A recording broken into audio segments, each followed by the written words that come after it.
El 25 de mayo de 2003, Néstor Kirchner asumió la presidencia de Argentina.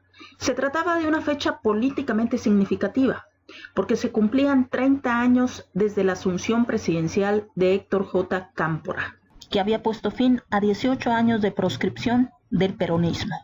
Tras prestar juramento en el Congreso Nacional como presidente, Kirchner dio un discurso que contenía indicios de un cambio de época.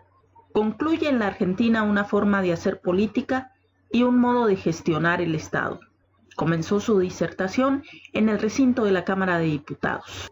Al mismo tiempo, la presencia en la ceremonia de los presidentes de 12 países latinoamericanos, incluyendo a Hugo Chávez, Lula da Silva y Fidel Castro, fue una señal del avance en un proceso de integración regional inédito y de que la recuperación de la institucionalidad en la Argentina tenía un fuerte respaldo internacional. En el plano interno, la estrategia del gobierno de Kirchner se basó en el proyecto transversal. Sin dejar de lado su vinculación con el Partido Justicialista, buscaba tejer alianzas extrapartidarias con dirigentes políticos de diversas organizaciones, muchas de ellas provenientes de los movimientos sociales surgidos durante los años anteriores. Así lo manifestó en su discurso. Se necesitará mucho trabajo y esfuerzo plural, diverso y transversal a los lineamientos partidarios. Hay que reconciliar a la política, a las instituciones y al gobierno con la sociedad.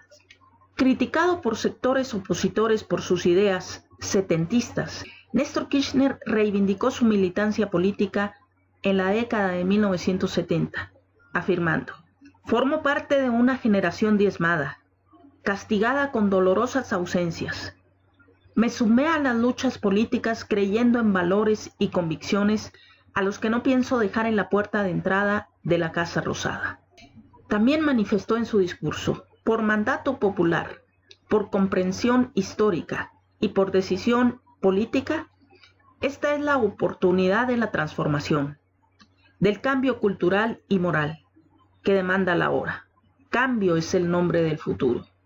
En nuestro proyecto ubicamos en un lugar central la idea de reconstruir un capitalismo nacional que genere las alternativas que permitan reinstalar la movilidad social ascendente. Es el Estado el que debe actuar como el gran reparador de las desigualdades sociales en un trabajo permanente de inclusión. Al contrario del modelo de ajuste permanente, el consumo interno estará en el centro de nuestra estrategia de expansión. No se puede recurrir al ajuste ni incrementar el endeudamiento. No se puede volver a pagar deuda a costa del hambre y la exclusión de los argentinos. Vengo a proponerles un sueño. Quiero una Argentina unida. Quiero una Argentina normal. Quiero que seamos un país serio, pero además quiero un país más justo. Anhelo que por estos caminos se levante a la faz de la tierra una nueva y gloriosa nación, la nuestra. Muchas gracias. Viva la patria. Kirchner ratificó a Lavagna como ministro de Economía. En mayo de 2003, la tasa de desocupación había llegado al 27%, la cifra más elevada de su historia, y la de pobreza era de 42,7%. Frente a este crítico panorama, el gobierno se propuso asegurar la reactivación económica y el crecimiento con inclusión social. Para favorecer las exportaciones y promover la reactivación de la actividad industrial, se mantuvo la devaluación del peso frente al dólar. Y con el propósito de expandir el consumo en el mercado interno, hubo una mejora progresiva de los salarios de los trabajadores y de las jubilaciones. En ese contexto, durante su primer año de gobierno, Kirchner negoció una reprogramación de los pagos al Banco Mundial, al Fondo Monetario Internacional y al Banco Interamericano de Desarrollo, entre otros organismos internacionales. En noviembre de 2005, las declaraciones de Lavagna sobre la relación entre las pujas sindicales por aumentos salariales y el rebrote de la inflación lo enfrentaron con el presidente. Finalmente, el 29 de noviembre, Kirchner le pidió la renuncia y designó a Felisa Micheli como ministra de Economía. Desde entonces se hizo cada vez más evidente que la orientación de la economía estaba subordinada a los objetivos políticos de la gestión y que las medidas eran decididas por el jefe del Ejecutivo. Luego de una reunión que tuvieron en Montevideo y de la Cuarta Cumbre de las Américas, que fue presidida por Néstor Kirchner, y donde se pronunció un rotundo no al ALCA, es decir, al Área de Libre Comercio de las Américas, un acuerdo multilateral de libre comercio que pretendía abarcar a todos los países del continente americano con excepción de Cuba. Después de esta gloriosa reunión, realizada en Mar del Plata, el 4 de noviembre de 2005, los presidentes Kirchner, Lula y Chávez consensuaron una estrategia para lograr el desendeudamiento del Fondo Monetario Internacional. Si alguien se pregunta por qué estos presidentes después fueron tan agredidos por la derecha y por Estados Unidos, metiendo como siempre las manos, pues parte de ello fue esta estrategia de unión de esa famosa gloriosa década de la izquierda en Sudamérica y su afán por desendeudarse del Fondo Monetario Internacional, que después de prestarles, de concederles créditos, quedaban obligados los países a aplicar políticas económicas neoliberales que favorecían sobre todo a Estados Unidos y a sus empresas, a sus inversionistas, a sus empresarios.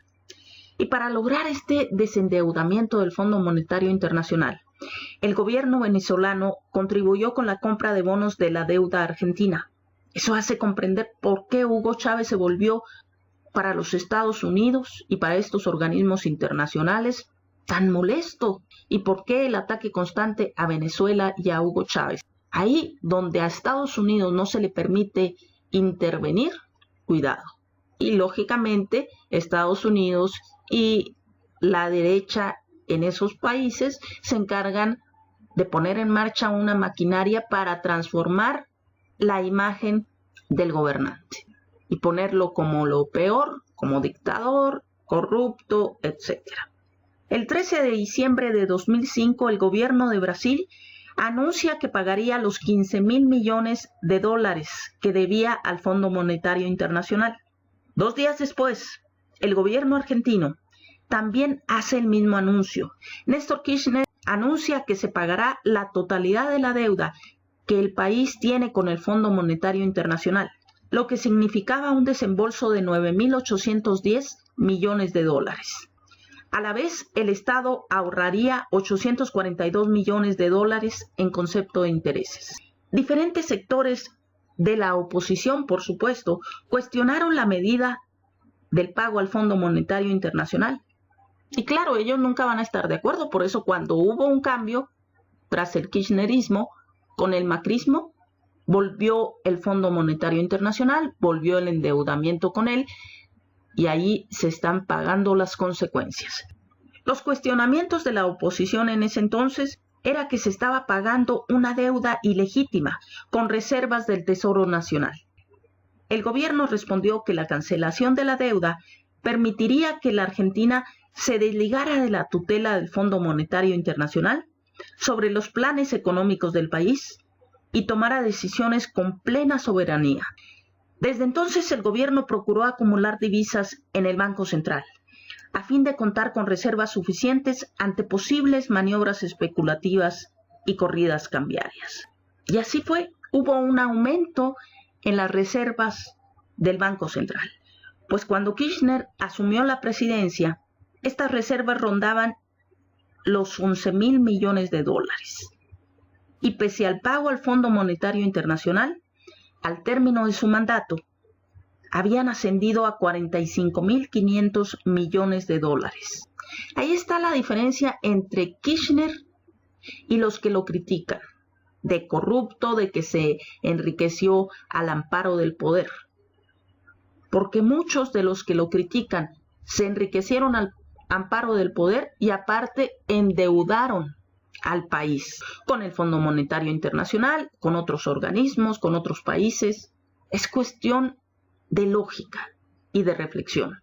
Néstor Kirchner, pudiendo ser uno más, enriquecerse y seguir en buenas relaciones con Estados Unidos, lo cual implicaba mantener endeudado a Argentina, a través de esos créditos, de esos préstamos con los organismos internacionales, decidió hacer todo lo contrario.